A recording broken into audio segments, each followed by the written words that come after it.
دوسرے رکوع میں اس بات کو بیان فرمایا، لہو معقبات من بین یدیہ ومن خلفہ یحفظونہ من امر اللہ، ہر شخص کے آگے پیچھے اللہ کے نگران لگے ہوئے، ہر شخص کے آگے پیچھے اللہ کے نگران لگے ہوئے۔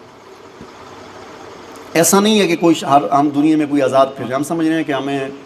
ہم بس آزاد پھر رہے ہیں، کوئی ہے ہی نہیں۔ اللہ تعالیٰ فرماتے ہیں کہ ہر شخص کے آگے پیچھے لگے ہوئے ہیں، دو تو ادھر بیٹھے ہوئے ہیں، ایک ادھر ایک ادھر، ان دو کے علاوہ بھی آگے پیچھے فرشتے لگے ہوئے ہیں۔ کیا کرتے ہیں وہ؟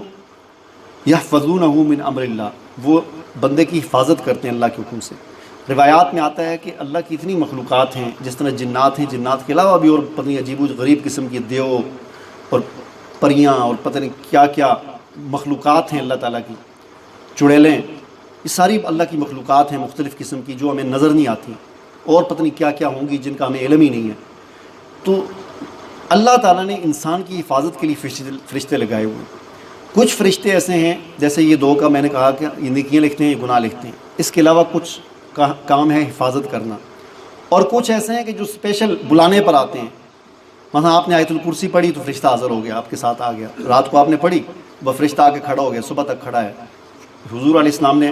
بتایا ہمیں، تو یہ ہم نے بلایا تو آیت الکرسی پڑھی، گویا کہ ہم نے بلایا تو آ گیا۔ ہاں جی، اسی طرح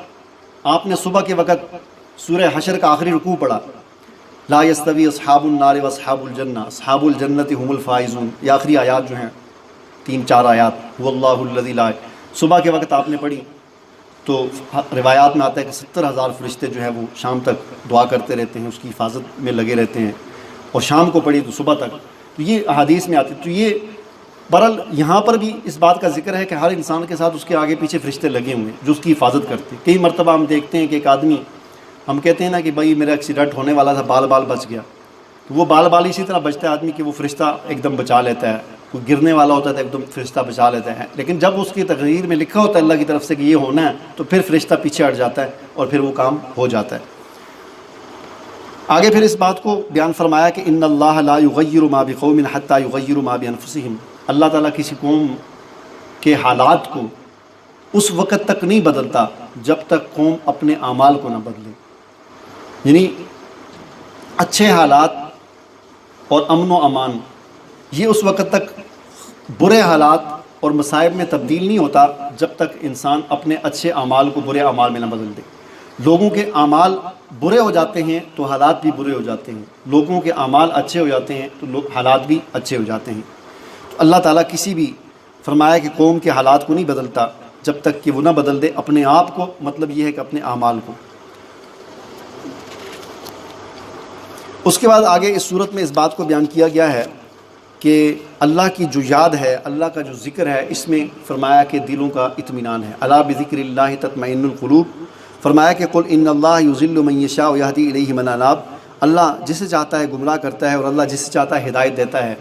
اور اللہ ہدایت دیتا ہے الیہ من اناب، جو اللہ کی طرف رجوع کرتا ہے اس کو اللہ ہدایت دیتا ہے۔ وہ کون ہے؟ الذین آمنوا وتطمئن قلوبهم بذکر اللہ، وہ ہیں کہ جن کے دل مطمئن ہے اللہ کے ذکر کے ساتھ۔ اور الا بذکر اللہ تطمئن القلوب، اور آگاہ ہو جاؤ، سن لو